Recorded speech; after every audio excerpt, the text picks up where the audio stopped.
Welcome back to Paugus Plays Metal Gear Solid 5, Ground Zeroes. We've rescued Chico, now we're on the trail for Paz.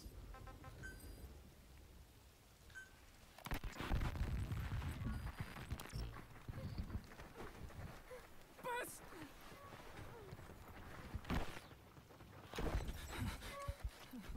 On your feet. Okay. Chico was taken out of his cage. Did he leave the tape recording while he was being moved? Paz might be up ahead.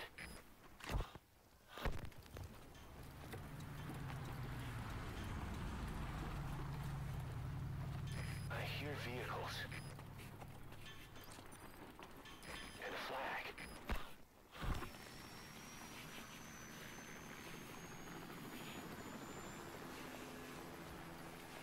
Must be near the heliport.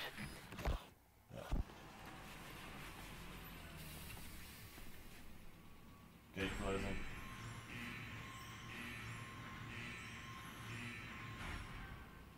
A gate.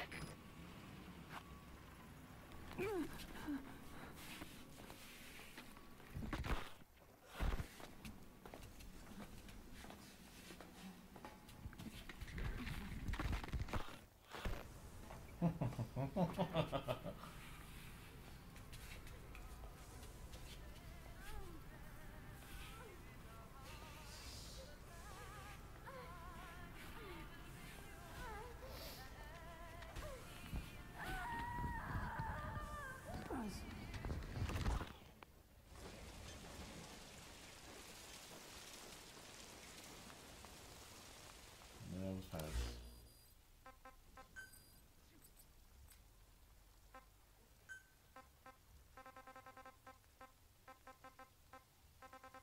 Play all and then move along? Yes. I heard about Paz's tapes. Yeah. Why do you think? Yeah. Zadornov has been detained. Zadornov has been detained. Since this leaves my cover identity without a guardian, the Mother Base staff has taken me in. I am now better placed than ever to monitor their internal affairs. Everything continues to unfold according to plan. The developer of the boss AI, Dr. Strangelove, has also come to Mother Base. With her and Huey's expertise, they can now develop a weapon capable of matching Peace Walker.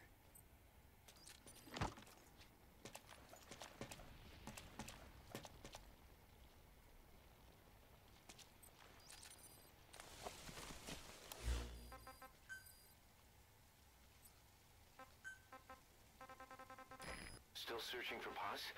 Try interrogating some of the Marines. They must know something. Put the squeeze on them. Zadornov has been... Development on the bipedal weapon is now complete. They call it Metal Gear Zeke. It stands there like some sort of mystical guardian. The soldiers gaze on it with pride and reverence. Big Boss has elected to arm it with a nuclear weapon. As an army without a nation, they seem to feel the need for a deterrent against whatever the world might pit against them. It is a dangerous gambit. Why do such a thing? Their nuclear strategy differs from the Americans and the Soviet Union. The superpowers deter attack by revealing their nuclear arsenals to one another. Snake and his men know that if they were to go public with this, the whole world would unite against them. Business would dry up overnight. So they do not plan on revealing the nuke until necessary. This ace-in-the-hole approach is their idea of a nuclear strategy. Wielding a deterrent, all the while unable to reveal its existence. I wonder if Snake sees how vulnerable this makes them. Oh, he does. Alright, let's listen to those last few tapes, and we'll continue on.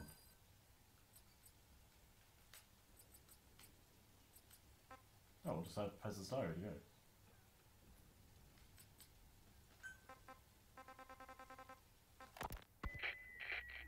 Yes. Hijack Zeke? Yes, I did indicate that to be our leverage. But I cannot imagine his agreeing to that now. But Did you not raise them to safeguard your governance without borders? No, no. I have not forgotten.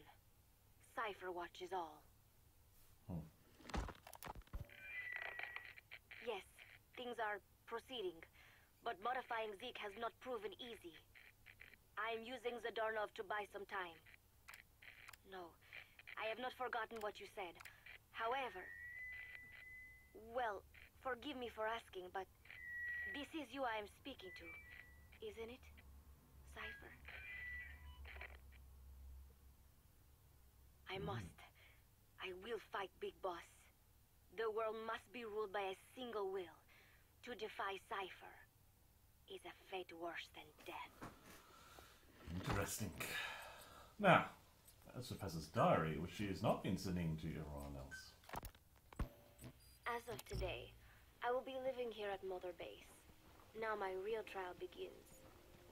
Zadornov was paying my room, board, and tuition, but he has since been captured. I told the man that with no more money from the KGB, I could no longer afford school. He bought my story, and when I said I would be willing to work, he took pity on me and let me stay. For some reason, Miller really pled my case. That was helpful, but the man is still a fool. His men are no better. They think their training makes them strong, but that kind of strength is nothing in the face of true power. And better yet, they wait on me hand and foot, believing I am just a schoolgirl. Looks like I won't be working too hard after all. Just today, while scouting out the living quarters, I saw a group of them in the corner of the deck making a fuss. Going over for a look, I saw they were feeding a kitten. Aww. A bunch of grown hard men, and they're the ones acting like schoolgirls. Look, isn't he cute? What is wrong with them? Disgusted, I just nodded and smiled. I must stay in character after all. Yeah, the kittens though. I indulged their chit-chat for a few moments. Then one of them asked me to give the thing a name. They had just taken it from its mother. I named it Nuke. I improvised some nonsense about how our compassion for living things can help prevent wars. The men gave me a little fish. I held it out in my palm, and the kitten happily ate it up. What a pathetic, feeble creature. And it's cute, It right? sickens me. Aww. Today, Chico invited me to go fishing with the soldiers. I suppose finding one's own food does have its merit, but I prefer not to be involved in such a degrading task. And their prattling on about fishing being fun is nonsense. I'm not here to find playmates. Nevertheless, distasteful as it was, I went along in order to maintain my cover. Chico thrust a fishing pole into my hands, and we went up onto the deck where several soldiers had gathered. They welcomed us warmly. With so few women aboard Mother Base, I'm treated like a princess.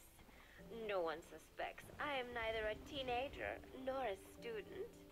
It was nice and sunny, with a gentle breeze and waves. As I cast my line and waited for a bite, the soldiers began to ask me all sorts of questions. As always, I answered according to our predefined scenario, feigning a smile. As I sat there feeding them lies, the fish began to bite, and the soldiers began to focus on their prey. Chico had his bait stolen by a fish, and got so angry that he stood up and nearly fell into the sea. Everybody laughed. It almost made me want to join in too. At some point, I got a bite myself. The instant after I felt that first gentle tug, the fish yanked the line with astonishing strength, and I let out a cry of surprise. I thought he was going to be huge. It was my first time fishing, and I was a bit flustered, so the soldier beside me helped by supporting the pole from behind. "Reel it in," they shouted. I nodded, turning the handle as fast as I could. I wondered what kind of fish lived below the surface, and thought back to the deep sea dives I had to do as part of training. Those were difficult days, but I remember finding the multicolored fish gliding through the water incredibly soothing. After a hard fight, I pulled it up. To my surprise, it wasn't even half a vara, rather anticlimactic. But I wasn't doing it for fun, so I wasn't the least bit disappointed. Sure. Luke was hovering nearby with an expectant look on his face, so I gave the fish to him. All in all, a thoroughly wasted day. And you loved it. You loved it. Preparations are coming along nicely. No one suspects me of being the one to let Zadarnov out of his cell. Today, Amanda and I taught Cecile how to make gallo pinto. It is a simple home-cooked dish consisting of black frijoles mixed with arroz. It is well known throughout Central America, not just in Costa Rica. So it is no surprise that a Nica like Amanda would be good at making it. But I was raised in the States from a very young age, and could hardly even remember my mother's gallo pinto. Having to make chit-chat with that clueless bird lover and the so-called revolutionary was excruciating. And, clueless or not, I will need to be especially careful around Cecile, the one who actually recorded that tape. Thankfully, Miller and his men seem to believe I mistook the tape I found for one my friend made. In any case, one can never be too careful. Anyway, the three of us minced garlic and herbs, then cooked them in a pot with frijoles we'd soaked overnight. You're still talking about While waiting for them to cook, we sauteed onions and arroz in a frying pan. Cecile worked the frying pan according to Amanda's directions, but seemed a bit glum. She does have a knack for cooking, though. She is French, after all. We added water to the pan and watched the arroz begin to steam. While we waited, Amanda shared memories of her mother with us. They had been separated because of Simosa, but the taste of her mother's cooking was still fresh in her mind. When the frijoles were ready, we drained the water, stir-frying them with the rest of the vegetables. Quite a complicated process for home cooking. Nonetheless, it kept them occupied. The longer we sat and talked, the greater the chance of my arousing their suspicions. With women, it is not enough to just bat your eyelashes and giggle. It takes a lot of effort to divert attention. When the arroz was done cooking, we folded it into the frijoles and added salsa, stirring the mixture as it simmered. At this point, for some reason, the conversation turned to romance. Why does it have to be that way whenever women get together and chat? Cecile fancies herself to be well-versed in such matters, and gave Amanda all sorts of advice. It was harmless enough, until, to my irritation, she began pestering me whether there was anybody I liked. Not right now, I said, trying to dodge the question, but she pressed on.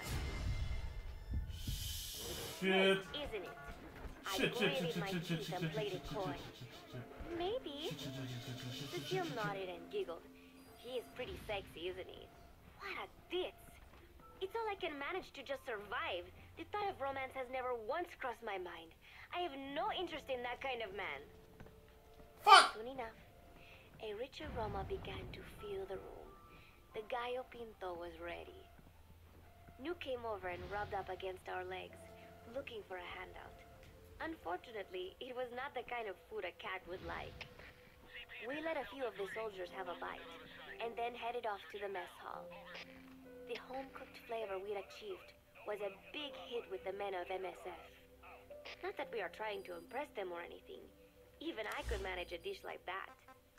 Snake enjoyed it too. Let me make this absolutely clear. I have no interest in that man. Okay, that's enough. Thank you. Preparation. Now I have to make sure that you don't die. Clear. Where the hell did I emerge then?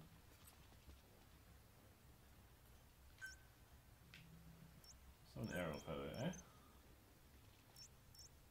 I crawled through there and I managed to there. So it's not really that much further. Considering how much it was determined to shove me into the hole and go, here, you can crawl through here. Wasn't that much for me to enjoy.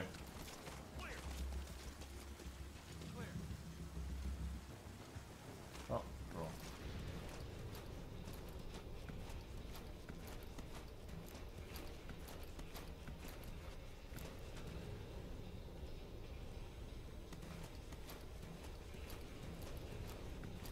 I just crawl onward.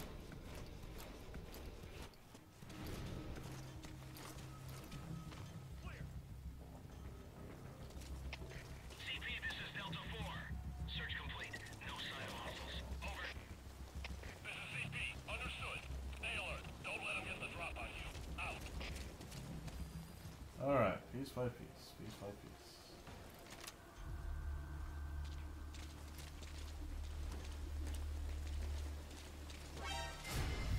Seriously? Nope.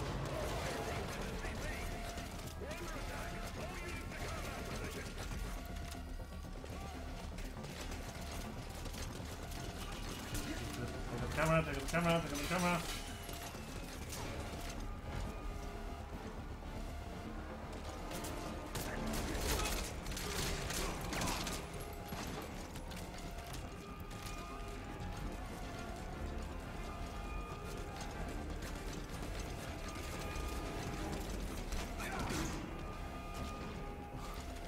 Pass? Pass. Nice.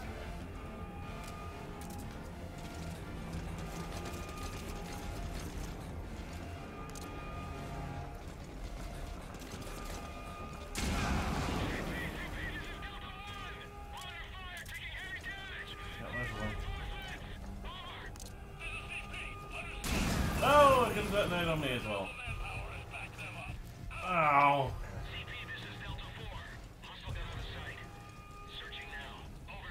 Okay, that's good to know.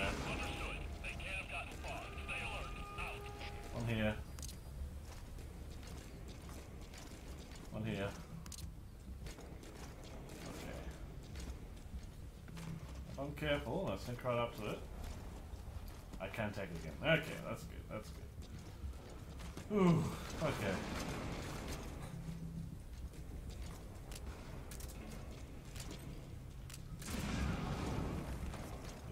People.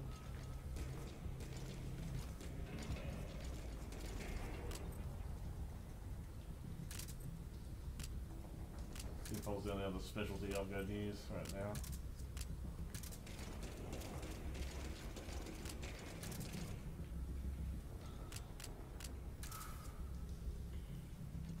Okay, pass. Okay, now's your chance to contact the target.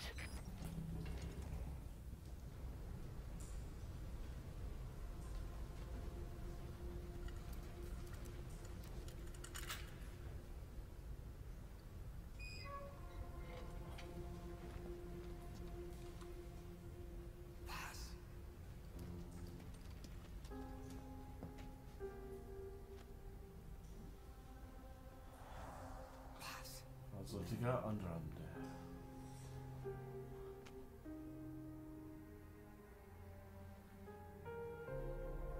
I can feel her heart through the controller, barely.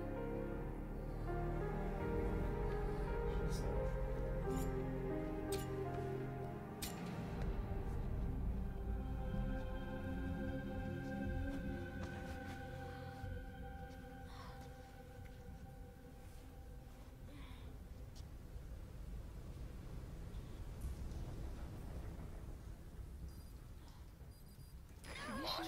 Get Paugus onto the helicopter.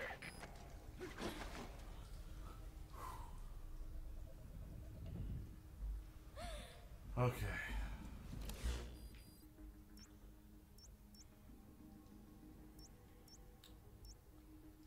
This is the landing zone I intend to get back to. Just killed one other man. We can't fight out here. We need to get out of here somehow.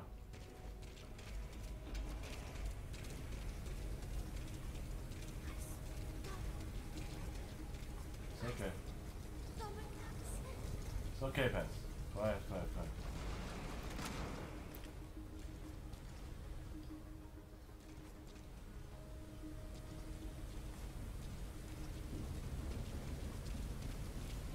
Shit, two men. Stay away. Down you go. It's okay. It's okay. Shit, shit, shit, shit. It's not okay if I do that.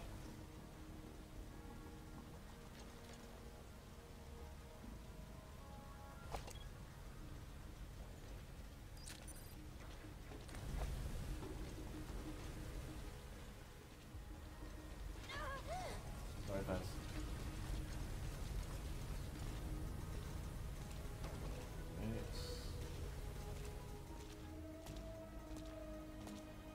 One.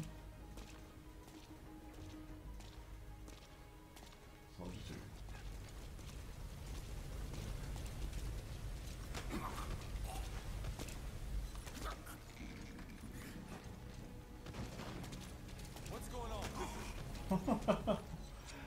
Speak.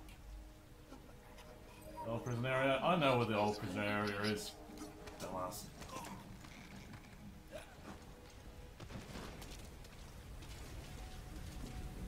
Is Holly gonna use? No. Come on, pass. Up we go.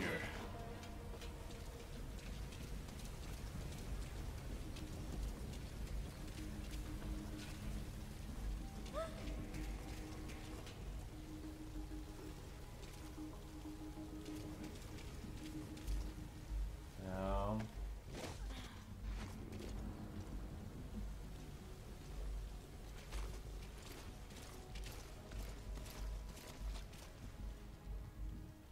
None behind me. Camera. And I can hear another one. There's the second one. Oh boy. This has been Paugus Plays. Metal Gear Solid 5 Ground Zeroes. Gotten to Paz. Now we have to get her out. Until next time, thank you very much for watching, and good luck with all your efforts.